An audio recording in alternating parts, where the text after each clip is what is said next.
this is probably even the dilemma related to the Bitcoin and Bitcoin Cash fork, right? That they were trying to make Bitcoin more transactable, ostensibly, by increasing the block size and, overcoming these things. But the path that Bitcoin ended up taking was optimizing for decentralization, fixed supply, censorship resistance at layer 1. And now through things like use of the Fedi protocol, and Lightning, so on. picking up those other transactability features that it lacks at layer 1, like privacy and transaction volume throughput. This is an ongoing discussion and dialogue in the Bitcoin community and to a greater extent in the cryptocurrency community. Basically, every other cryptocurrency has,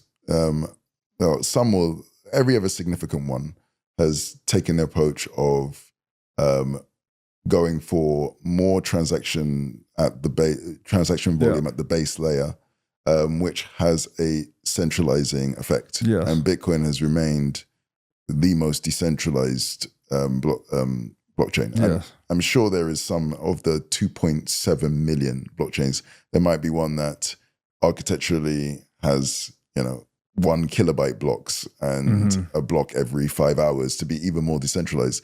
But that's not enough, right? It's not just the design features. But it's also they don't have any significant adoption or history or so on. No one supporting them. So this has reached a level where it's already well over half of all value is stored in Bitcoin. Yes. It's proven that it's succeeded in this, and it's only gaining without any marketing force. Without ICO dollars to back it, it's gaining ground against the competition. So it's a settled story now, and we have. But of the ones that are, even take the top 100 blockchains, Bitcoin is by far the most decentralized, and it's taken that approach.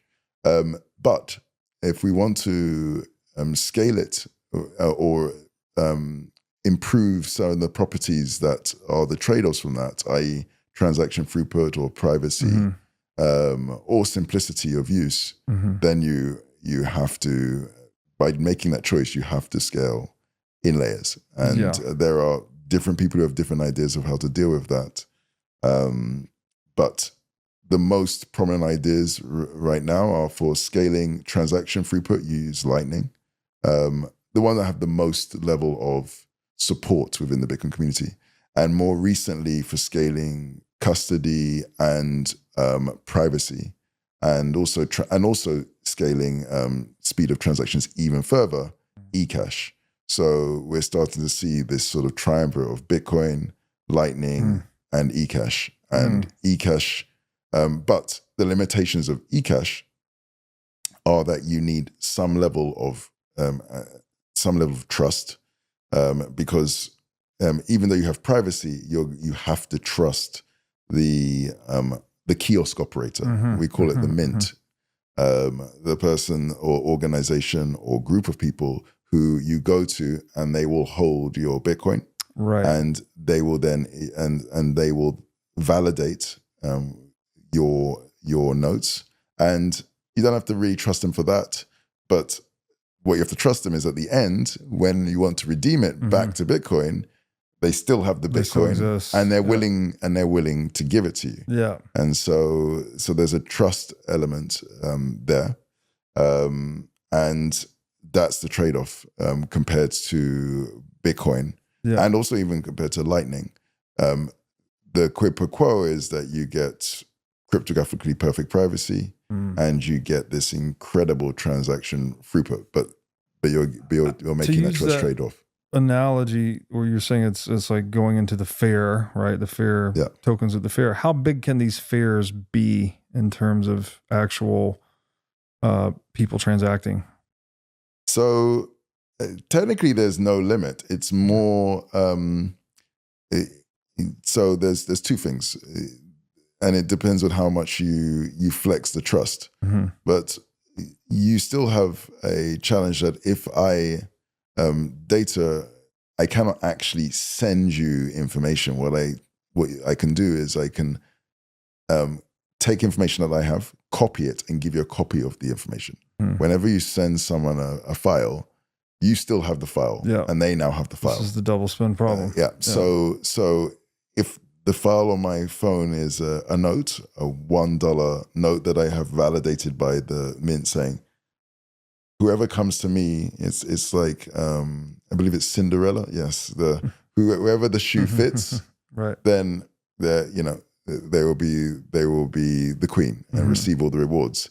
Whoever comes to me with a note that I have stamped to say that this is this is worth 1,000 satoshis, for example, I will receive that and I will look at it and I'll go, okay, I've stamped it, and I will add it to a list of notes that I've now seen and that have been spent, and I will take the 1,000 sats, and you'll also give me instructions of where you want me to send it, a lightning address, and I'll take that 1,000 sats as the mint and send it on to that address.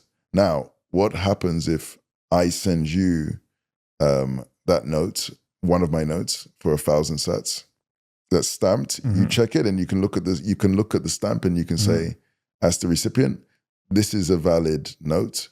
I know that if I pass it on to the mint, they will give me my money. But what happens if I receive it and 5 minutes later, the person who sent it to me took their copy and sends it back to the mint to be redeemed? And they double spend you, basically. So then I, a week later, go back to the mint and ask to redeem my note. And they will go, nope, can't, because that's already been redeemed. Someone else redeemed that, sir. So I can't give you yours. So you still risk the double spend problem. So what people tend to do normally is they will receive, they will send the eCash to another person directly. That's peer-to-peer. Doesn't have to involve the mint. But the person who receives it is under an incentive to immediately take that note and go back, rush back to the kiosk and say, here's a note. Can you redeem it right now? And by the way, here's some more unsigned eCash. Can you sign, that's blinded. Can you sign that? So basically, it's like going to the bank and asking for fresh new notes. Right. Got it. And so people will immediately ask for fresh new notes. They're passing on, you want to get out of the position of having counterparty risk exposure and get into the position of being the counterparty. So if you have an internet connection on your phone, the moment you receive your eCash, behind the scenes, it will instantly swap it out. Got it. And so there is what that means is though,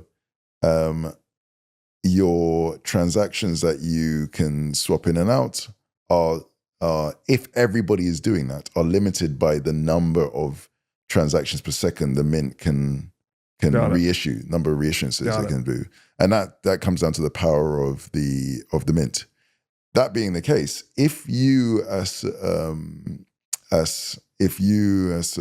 in your community have a level of trust, like you're in a village and you know everybody in the village, and you would know also if you went to redeem, you will know which notes failed, and so you'll be able to tie that back to a transaction, and you say, well, who was that transaction with? Okay, and I can go up to that person and use social pressure to say, okay, and by the way, the vast majority of people's transactions are local within their community. Yeah. So if someone were to effectively steal, you now have proof that they stole, and they may not be able to transact with anybody ever again in that community. So that's a cost. Yeah. Imagine if you live in a village and you have to walk 5 kilometers to the next village. And by the way, the word will get out to all neighboring villages. So you might have to walk 30 kilometers before anybody would transact with you. Yeah. That's a cost for the rest of your life for stealing once. So there is actually a cost. But if you're transacting internationally at a distance with people who you don't know and not part of your family, there is no social cost or to being ostracized. So it's a curly head that guy in the Bahamas, in the FTX case, for example. Then you would want to use Lightning. You would want to use, want to use, and if it's a very large value item, then you would have to, because of the limitations of Lightning, use Bitcoin. But if it's within a community context, which is where 80% of transactions happen, where the cost of cheating for that one transaction will be penalized and never being able to transact with anyone again, which will exact an actual physical cost for you forevermore. And also, not to mention the fact that people can then exact retribution on you because they can do POP, proof of punchability. You will find that just like people's behavior on Twitter is very different to how they talk in real life.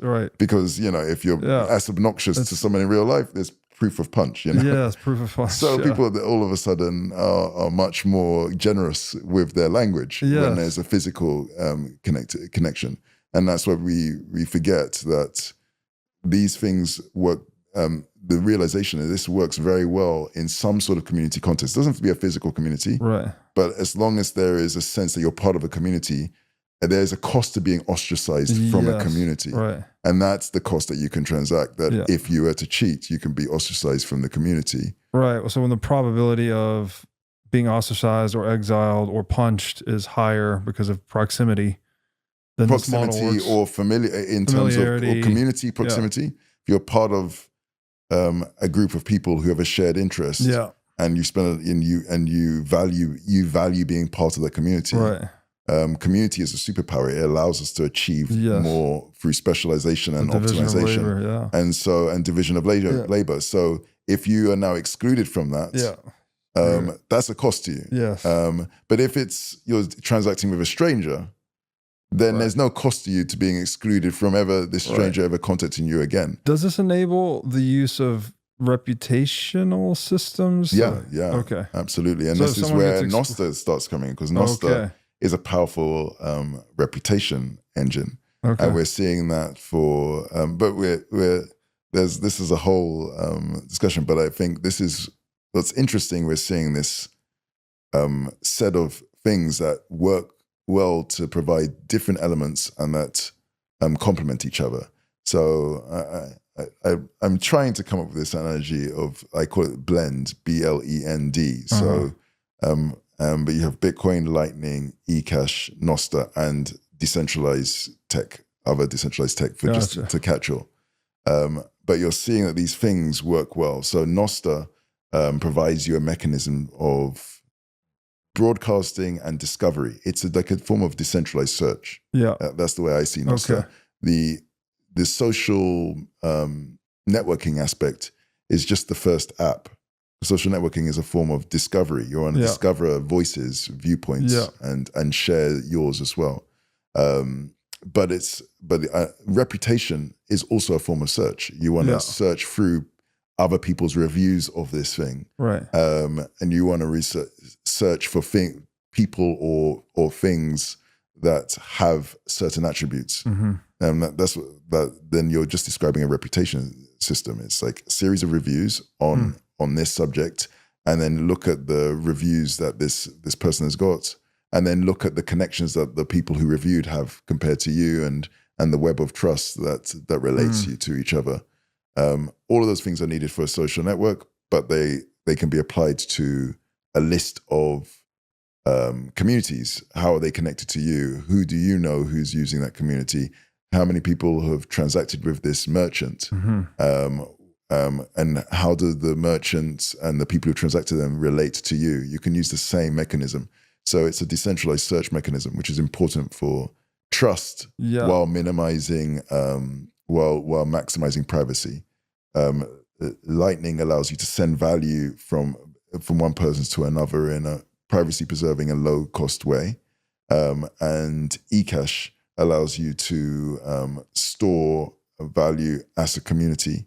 And within that community context, you have a massively increased transaction throughput. If you want to validate every transaction, it's still potentially thousands of transactions per second. But if you are willing to trust for a little while before reissuing, then your transaction throughput can increase even more. Wow. That's fascinating. It's so interesting how these different solutions complement one another. Yeah, it's almost, this is where it's almost spooky how they sort of, it's sort of this jigsaw and they slot in and they all have their weaknesses and trade-offs. Sure.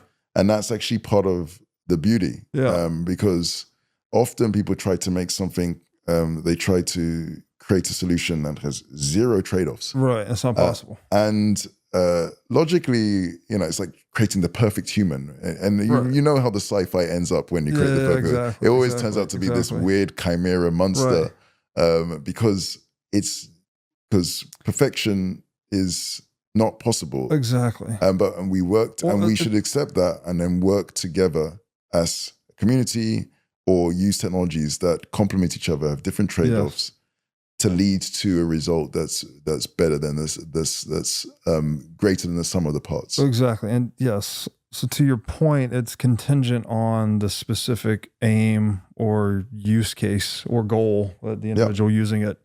So you can't, when you say perfect, like the reason it's impossible is because, well, you can't encompass all possible use cases. It's like trying to turn an ASIC into a general purpose compute chip, right? Like the ASIC is perfect, so to speak, not actually, but it's as good as it can be at doing one thing. Yep. Right. So, but that means you need other things to do other things well, because you're not always just doing the one thing, you do other things. So I think it's always hard for people to understand this when you're dealing with software, because it's information, it's this concept which you can't see, you can't feel. So and it's the same for me, by the way. And so what I tend to do for myself is to try and think of analogies which are in the physical world. So for example, how can I what would the perfect car look like? Exactly. Right. I mean, what's the perfect car? You can say it's Ferrari. Well, but I want to use it to pick up a lot of stuff. Yeah. Okay. A truck. No, I want to pick up more stuff. Okay. Well, the perfect vehicle. Okay, then I'll use a plane or a super tanker. Oh, but I also want it to go 150 miles an hour and corner on a dime. Then that goes back to a Ferrari again. And I also want to be able to do wheelies on it. Well, then that's some. But but neither, they're perfect for the use case. Yes. And it's obvious that you cannot make one car or one vehicle for every use case. Yes. But when it comes to software, people magically believe that this no longer applies, and I can have software which is super fast, but also super flexible, but also super stable, and has no trade-offs, and can be instantly changed and modified in a second, but it's going to have zero bugs, and there is never a trade-off. There is always a trade-off. And a honest engineer or an honest organization would just clearly communicate those trade-offs. So when people are telling you that something has no trade-offs, be wary. Be very, very, very wary, because either they are incompetent or charlatan, or they're a charlatan, or they're and the incompetent could be accidental. Sure. I mean, it could be completely honest, but the fact is, there are always trade-offs. And what I loved about my co-founder and the inventor of Fedi Mint is he's just almost to his detriment, is such a humble guy. And he is at pains to communicate the weaknesses of this incredible protocol. He's built this insanely powerful protocol. But he spends most of his time talking about its limitations, its issues, its risks, and not hyping up, but hyping down. Yeah. And I think he's one of the most gifted engineers I've ever worked with. Everybody who's worked with him has the same view, but he's incredibly humble. And that's the thing that gives me confidence that this is a strong protocol that can be used in the fullness of time, to be a key part of the ecosystem, to be able to help communities or families, from as small as a family, to answer your previous question, to potentially hundreds of thousands of people per federation, to reliably custody their value and provide them significantly increased privacy and provide them significantly increased transaction throughput because of that sort of, insane focus on being very, very humble, the whole stay humble, being very humble about what it's capable of, and being really insistent on making sure people are aware of that. Yeah, keeping you in touch with reality in a way, right? Like this thing I love how Steve Jobs put this a certain way. He said, no matter what design space you're navigating, you're always going to be navigating trade-offs because there's only certain things electrons can do, certain things plastic can do, et cetera. It's like you encounter the physical limitations. And this is true even with software, which is kind of, again, hard to understand because when you think software, you think it's just an idea floating around. But no, it actually has to perform on a piece of hardware at the same time. And there are physical limitations or mathematical limitations even. Like we brought up Bitcoin earlier, but it had, and I don't understand how to explain why this is. I just know it is true. Or I've heard that it's true. Correct me if I'm wrong. You can't have perfect privacy and fixed supply on layer one. Like there's a mathematical trade-off or impossibility there that they just optimize for perfectly fixed supply rather than perfect privacy. Whereas something like Monero makes an opposite trade-off, right? They have more perfect privacy, but you can't audit the total supply. So if you have perfect privacy, and so people again have a trade-off, and there's spectrums. But if you have perfect privacy, then you won't know who is holding what. Yeah, and if you don't know who is holding what, you won't even know how many users you have. So this is to your point, how many users can a federation hold?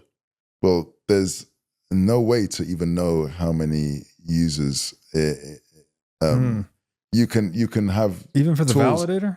Even for the validator. The validator can have tools to limit how many people they give out access to the federation to. They can also have passwords, which only they know, which users will have to be aware of. So even if they have access to the federation, they won't have the ability to redeem unless they have the latest password, which you can change all the time.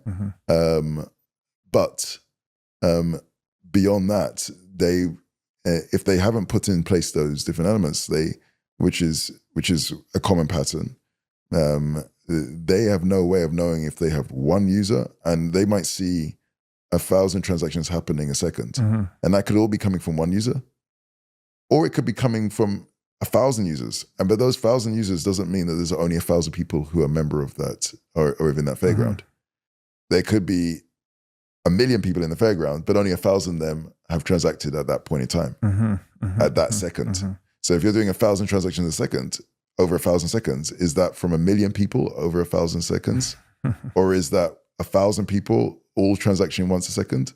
Or is that one person transacting one time a second? Don't know. You just don't know. And also that doesn't take into account how many transactions happened before someone went back. Peer to peer. So someone could have taken that one of those transactions and passed it around to 10 people who never interacted with the mint. And they received it and sold and received and sold, and then the 10th person has now gone back to the mint. Right. So you cannot infer anything other than the fact that you know that you have at least one user. Right. But you don't know the total number of users you have. So that's the nature. So you don't know how many users you have, and you don't know how much each user has on them. Right. So if there is some sort of if there is some sort of flaw in the logic or some sort of exploit that allows you to print more money than should be printed, i.e. someone inflates the supply, and everybody wants to, if they're the choice to be able to print their own money, well, not everybody, but many people would say, you know what, if I have my own personal money printer for the US dollar and it was perfect, they'll run the machine. Many people will run that. if there is no, if you cannot know how much people have, and you can't know how many users you have, the way to try and work out that your supply is fixed is to run an audit. Like you say, everybody, roll call, everybody tell me, all of my users, how much balance are you all holding? Add it all up together and make sure the number is under 21 million. Right. But that requires me to be able to know how many users I have, be able to count them, and be able for me to verify the number that they tell me that they have. True. So there are mechanisms in the middle. Like, for example, Liquid has this something called confidential transactions, which is a different form of cryptography, but it allows you to see the movement of money, but you can't see how much was moved. So you can say person A sent a certain number of Bitcoin or liquid Bitcoin to person B. And you can know cryptographically that the amount that the person received was equal to the amount that the person sent. You don't know how much it was. It could have been 1 sat or 20 Bitcoin. But you don't know, but you know that the person sent 20 Bitcoin and the person received 20 Bitcoin. So the person sent a certain amount and the other person, whatever was sent, the other person received the same amount. Yeah. Now, you then know whenever money is, because whenever as money is sent from the Bitcoin network to the Liquid network, you know how much was sent on the Bitcoin network because the Bitcoin network is fully public. And so you can infer, even though the value, you can infer that the amount that was sent, that was issued on the Liquid network is equal to the amount that was sent. So you know that no money was created or destroyed going from Bitcoin to Liquid.